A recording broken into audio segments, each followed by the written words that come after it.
আসসালামু আলাইকুম, কি অবস্থা সবার? আশা করি সবাই আলহামদুলিল্লাহ ভালো আছেন। তো আজকে আপনাদের জন্য আবারও চলে আসলাম নতুন একটা ভিডিও নিয়ে। তো আজকে চেষ্টা করছি খুব সহজ উপায়ে আপনাদেরকে রোস্ট রান্না দেখানোর। তো অনেকেই পারে না রোস্ট রান্না করতে, তাই ভাবলাম যে খুব সহজভাবে নতুনরা যেন রান্না করতে পারে তাদের সুবিধার্থে। তো চলুন শুরু করা যাক। তো আমি এখানে প্রথমে সয়াবিন তেল দিয়ে দিলাম, তারপরে এখানে তেজপাতা, দারচিনি, এলাচ, তারপরে লং, তারপরে দিয়ে দিয়েছি পেঁয়াজ কুচি প্রায় 1 কাপ পরিমাণের মতো, তারপরে দিয়েছি লবণ স্বাদ মতো। দেওয়ার পরে আমি পেঁয়াজটাকে ভালো করে ভেজে নিব প্রায় বাদামি কালার নিয়ে আসার জন্য। তো অবশ্যই একটু যদি আপনারা আগে লবণটা দেন তাহলে এই পেঁয়াজটা তাড়াতাড়ি ভাজা হয়, আর আপনারা যেরকম কালারটা চাচ্ছেন সেরকম কালারটা খুব তাড়াতাড়ি চলে আসে। তো এইভাবে ভালো করে আমি নাড়াচাড়া দিয়ে ভেজে নিচ্ছি। তবে আপনারা চাইলে এখান থেকে কিছুটা বেরেস্তা তুলে রেখে দিতে পারেন যখন বেরেস্তা করা হয়ে যাবে।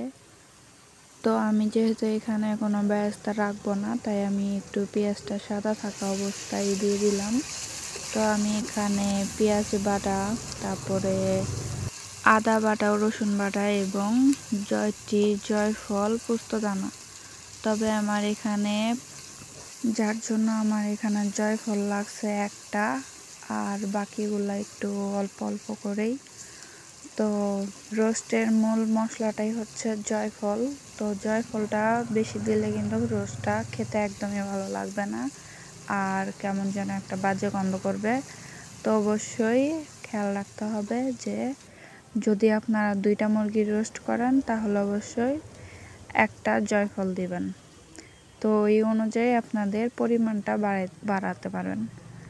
তো আমি এখানে মশলাগুলো ভালো করে ভেজে নিয়েছি। নেওয়ার পরে আমি এখানে পানি দিয়ে দিব।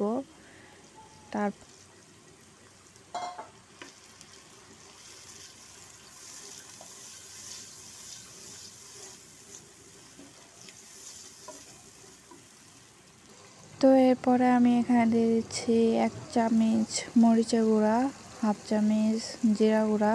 তবে মরিচের গুঁড়াটা আপনারা আপনাদের কীরকম ঝাল খাবেন সেই অনুযায়ী দিবেন। তো এটা যেহেতু বাচ্চারা খাবে তার জন্য আমি ঝালটা কম দিছি। এরপরে আমি দিয়ে দিচ্ছি সস। এই সব কিছু দিয়ে ভালো করে নাড়াচাড়া করে নিব।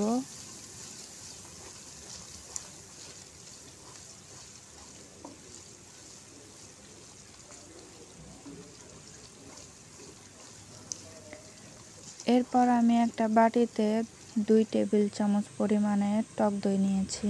তারপরে আমি এটাকে ভালো করে মিশিয়ে নিব, কারণ টক দইটা একটু দলা দলা থাকে। ভালো করে মিশিয়ে না দিলে তরকারিতে যখন আমি দিব তখন ওটা ছানা ছানা হবে। তো আমি এটা ভালো করে মিশিয়ে নেওয়ার পরে দিয়ে দিচ্ছি। তারপরে আমি এটাকে ভালো করে মশলাটা কষিয়ে নিচ্ছি।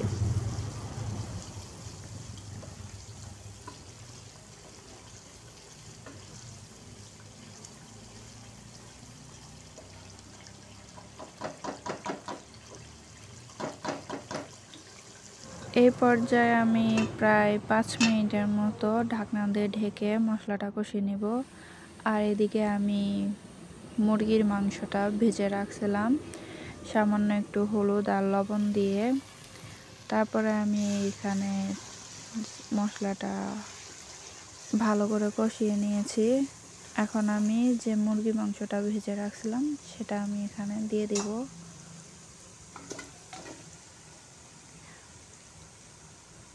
মুরগির মাংসটা দেওয়ার পর আমি এখানে হালকা হালকা করে নাড়াচাড়া দিয়ে দিব যেন ভেঙে না যায়। তো আপনারা চাইলে ফার্মের মুরগি দিয়েও করতে পারেন।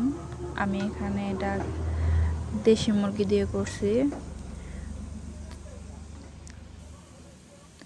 তো ভালো করে নাড়াচাড়ি করে দিয়ে এরপরে আমি এখানে ঢেকে দিচ্ছি। ঢেকে দিয়ে আমি প্রায় 5 মিনিটের মতো কষিয়ে নিব।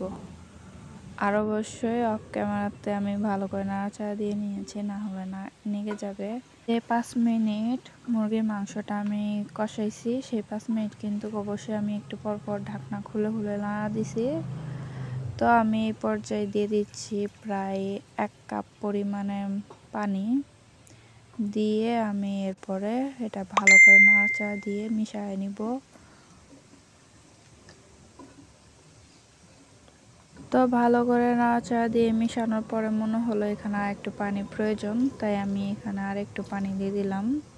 তো আমার কথাবার্তার মধ্যে যদি কোনো ভুল ত্রুটি হয় তাহলে অবশ্যই ক্ষমার দৃষ্টিতে দেখবেন, কারণ ভুল তো মানুষ মাত্রই করে। তো যাই হোক, আমি এইভাবে করে আবারও ভালো করে নাড়াচাড়া দিয়ে মিশিয়ে নিচ্ছি। তারপরে আমি এটাকে ঢাকনা দিয়ে ঢেকে দিব।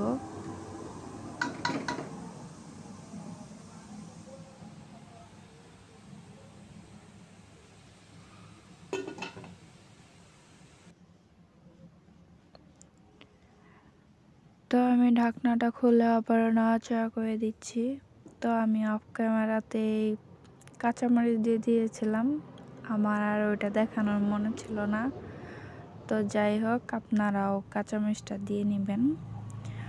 আর কাঁচামরিচটা কিন্তু আমি আস্ত দিয়েছি, আপনারা যদি ঝাল বেশি খেতে চান তাহলে অবশ্যই ফালি করে দিতে পারেন।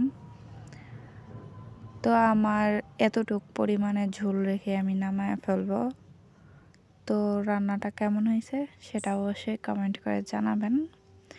তো সবাই, তো আমাকে যদি কারোর কোনো প্রশ্ন থাকে তাহলে করতে পারেন, আমি ইনশাল্লাহ উত্তর দেওয়ার চেষ্টা করব। তো সবাই ভালো থাকবেন, সুস্থ থাকবেন, আল্লাহ হাফেজ।